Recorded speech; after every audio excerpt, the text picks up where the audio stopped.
हम 2 दिन बाद का सीन देखते हैं। यहाँ पर ना आती है रोज़, बोलते हैं योर रिलेशनशिप, क्या तुमने सुना है? और यहाँ पर ना वो बोलते हैं क्या? और हम देखते हैं उन्होंने ना अपनी ड्रेस चेंज कर ली होती है। ये ड्रेस उसे राइट्स में पहननी है। यहाँ पर वो काम कर रही होती है, बहुत सारी बुक्स को ट्रांसफ़र करती है। तभी रोज़ बोलती है कॉस्टी बहुत ही ज़्यादा बिज़ी है, वो आउटर टेम्पल में वॉलंटियर कर रही है। जब भी जो सारे नन्स वगैरह हैं वो सभी उसकी प्रेज़ कर रहे हैं। तो कायरा बोलती है ये तो उसका टिपिकल जैसा है, यहाँ पर कोई नीड नहीं है उसे माइंड करने की। तो रोज़ बहुत ही गुस्से में बोलती है लेकिन वो लोग ना गॉसिप कर रहे हैं कि आप कोल्ड हार्टेड हैं, क्योंकि अभी उन्हें नहीं पता है कि आप कितना ज़्यादा बिजी हो राइट को प्रिपेयर करने के लिए। और वो कॉस्टी, उसने ना अपना सारा जो काम है ट्रांसक्राइब करने का प्रेयर वगैरह को वो आपको दे दिया है, क्योंकि वो बहुत ही ज़्यादा बिजी है सेक्रेड एनिमल का ध्यान रखने के लिए, ये कह के। लेकिन अभी वो देखो आउटसाइड वॉन्डर कर रही है। तो यहाँ पर ना वो उसे बोलती है कि अगर सेकंड एनिमल को कुछ हो गया तो। यहाँ पर ना हमारी कायरा उसके मुंह पे हाथ रख लेती है, उससे बोलते हैं हाँ हाँ मैं समझ गई। और यहाँ पर ना वो इधर से उधर अपनी जो सेकंड ऑब्जेक्ट है उसे देखने लगती है। यहाँ पर ना फिर वो उसे बोलती है ठीक है मैं अभी बाहर जाके देखती हूँ, अपनी फ्रेश एयर लेती हूँ, तुम यहाँ पर रहो और सेकंड ऑब्जेक्ट का ध्यान रखो। तो वो यहाँ पर बैठ जाती है। यहाँ पर वो जाने लगती है आउटर टेम्पल में, अभी वो इनर टेम्पल में थी। हम देखते हैं यहाँ पर कॉस्टी हमेशा की तरह उसने चापलूसी करनी स्टार्ट कर दी है और यहाँ पर वो सभी नन्स का ध्यान रखती है और उनसे काम में हेल्प करती है। यहाँ पर हमारी कायरा आती है और यहाँ पर वो सोचती है वो कितना हार्ड ट्राई कर रही है, कम्प्लीटली अपने कैरेक्टर से ऑपोजिट काम कर रही है। तभी यहाँ पर उसकी नज़र उसके ऊपर पड़ती है और बोलती है कायरा, और उसके ऊपर भाग कर जाती है और उससे वो जो टोकरी है वो लेकर जाती है उसके पास। और उससे बोलती है कि क्या तुम यहाँ पर हेल्प करने के लिए आई हो? ग्रेट, हमारे पास ऑलरेडी ही बंदों की कमी है। यहाँ पर ना मतलब वो करना चाहती चाहे ना चाहती हो, कॉस्टी को क्या ही मतलब बनता है ऐसे खुद से आके बोलने का कि हमारे साथ काम में हेल्प करवाओ। वो हमेशा ही ऐसा करती है। कॉस्टी की बात सुन के कायरा बोलती है मैं तो बस यहाँ पर ऐसे ही गुजर रही थी फ्रेश एयर के लिए, मेरे हैंड्स फुल हैं मैं, क्योंकि मैं राइट्स की प्रिपरेशन कर रही हूँ। और यहाँ पर वो बोलती है कि लेकिन तुम यहाँ पर क्या कर रही हो, क्या तुम्हें सेकंड एनिमल का ध्यान नहीं रखना? तो वो बोलती है वो ना मीना ध्यान रख रही है, तुम्हें पता है ना हमें एफिशिएंटली वर्क करना चाहिए। फिर वो ना उसे कहती है कि तुम्हें नहीं लगता जो सेकंड ऑब्जेक्ट का ध्यान रखना इतना भी हार्ड नहीं है, है ना? फिर वो उसकी ओर देखती है और यहाँ पर मैनिपुलेट करने की कोशिश करती है और बोलती है सच कहूँ तो तुम बिल्कुल भी देखो मेरी बात सुनो, जो ऑब्जेक्ट्स हैं वो तो मूव करते नहीं हैं, तो तुम्हें एक ही जगह पर एक साथ पूरा दिन भर सिटर रहना पड़ता है, मतलब बैठे रहना पड़ता है, तो तुम ज़रूर से बोर होती जाओगी। यहाँ पर उसकी बात सुन के कायरा सोचती है कि क्या ये मेरे साथ मजाक कर रही है? फिर वो सोचती है नहीं वेट। और यहाँ पर वो पीछे देखते हैं, सभी जो नन्स हैं उसके लिए विस्पर करने लग जाते हैं और यहाँ पर कायरा को समझ आ जाता है कि वो क्या करने की कोशिश करती है। वो उसे बोलती है आई सी, और यहाँ पर ना वो भी अपना चाल खेलने लगती है और उससे बोलती है अपने मन में कि तुम फिर से शुरू हो गए। और यहाँ पर हमारा सीन कट होता है।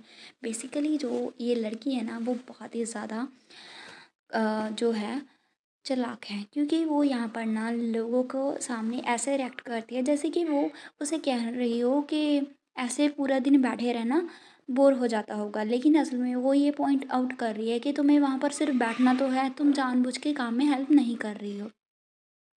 यहाँ पर देखते हैं हमारी प्यारी सी कायरा, जो कि यहाँ पर अपने अटायर में होती है और उसने काम कर लिया होता है, वो बोलती है ये हो गया। और यहाँ पर रोज़ आती है और बोलती है तो उन्हें अपना जो ट्रांसक्रिप्शन है वो फाइनली कंप्लीट कर लिया है? तो वो उससे बोलती है हाँ सिर्फ टाइम पे ही हमने कंप्लीट कर लिया है। फिर वो सोचती है फाइनली ये आज लास्ट डे है राइट का, मतलब आज कुछ तो धमाका होने वाला है। वो सोचती है कि पास्ट वीक में कॉस्टी जो है वो इधर से उधर जो अननेसेसरी काम वगैरह है वो कर रही है। और यहाँ पर ना जब भी वो ऐसा कह करती है, मेरा एक्सपीरियंस ये कहता है कि कुछ ना कुछ बैड होने वाला है। तो यहाँ पर वो उससे बोलती है कि कॉस्टी क्या कर रही है? तो रोज़ बोलती है कि जैसा कि वो हमेशा करती है, वो स्टिल और जॉब्स के लिए हेल्प कर रही है दूसरे नन्स की, मतलब टेम्पल में, और वो राइट्स के लिए प्रिपेयर तो बिल्कुल भी नहीं कर रही है।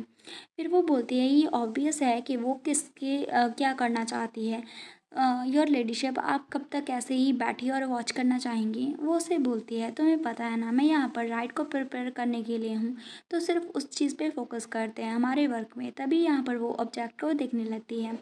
यहाँ पर उसे देखते हैं, वो सोचती है कि लास्ट डे जो राइड का होता है उस टाइम के दौरान जो सेकेंड ऑब्जेक्ट है उसे ब्लू फ्लेम में ऐसे जलाना होता है, और टुडे लास्ट डे है जैसा कि मैंने देखा था, और अभी मैं ना इसे इसकी ओरिजिनल फॉर्म में देखूँ पाऊँगी। यहाँ पर हम देखते हैं तभी यहाँ पर प्रीस्ट आता है और उससे बोलता है एक्सक्यूज़ मी लेडी कायरा। वो उसे बोलती है कि ट्रांसक्रिप्शन का काम कैसा चल रहा है, तो वो बोलती है मैंने उसे कंप्लीट कर लिया। ये सुन के ही उसकी आंखों में चमक आ जाती है। वो बोलता है कि कितना वंडरफुल है, यूजुअली 2 लोग लगते हैं उस काम को फिनिश करने के लिए, और आपने बिल्कुल टाइम पे हमें कंप्लीट करके दिया, वरना लोग तो उसे टाइम पे कंप्लीट भी नहीं कर पाते। आप बिल्कुल भी हमें डिसअपॉइंट नहीं करते हैं लेडी कायरा। और उससे बोलती है आगे चलो हम मेन हॉल में चलते हैं, लास्ट सेरेमनी जल्दी ही होने वाली है। तो वो उसे ओके बोलती है और यहाँ पर वो चलने लगते हैं। यहाँ पर जो कायरा है वो बोलती है रोज़। कायरा बोलती है यहाँ पर रोज़ को कि रोज़, तो यहाँ पर रोज़ उसका ऑर्डर लेने के लिए आगे आती है। रोज़ को वो एक चाबी देती है और उससे बोलती है ये की है ऑरेटरी की। ऑरेटरी वो रूम है जहाँ पर स्पेसिफिक ऑब्जेक्ट रखा होता है। वो उसे बोलती है परफॉर्मिंग करने के बाद सेरेमनी जो सभी लोग वहाँ पर सर्कल में गैदर होंगे इनर हॉल में, और वहाँ पर ना हमें जो सेक्रीफाइसेस हैं वो ऑफर करने होते हैं फ्लेम में, इसलिए हमें तब तक हमारा जो सेक्रेड ऑब्जेक्ट है तब तक सेफ रखना है।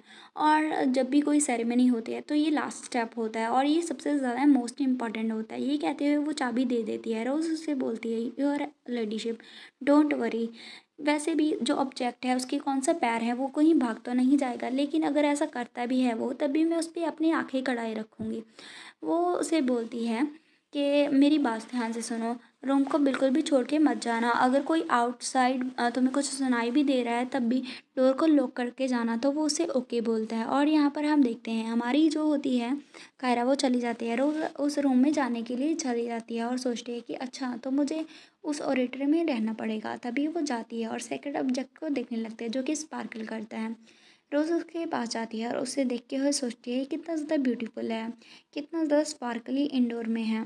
और यहाँ पर ना उसे टच करने जा ही रही होती है और सोचती है कि कितना एक्सपेंसिव लग रहा है, क्या उन्होंने उसकी ओनर को प्रॉपरली पे भी किया है।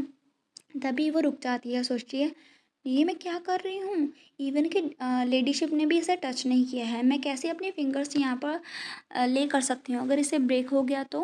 फिर वो सोचती है हर लेडीशिप ने मुझ पर इतना ट्रस्ट दिखाया है, मुझे इसे सेफ रखना होगा नो मैटर वॉट। फिर वो इधर उधर ढूंढने लगती है और सोचती है कि मुझे पहले रूम को क्लीन करना होगा। वो रूम को क्लीन कर लेती है तभी उसे स्मेल आती है। अभी क्या स्मेल है हमें नहीं दिखाया जाता।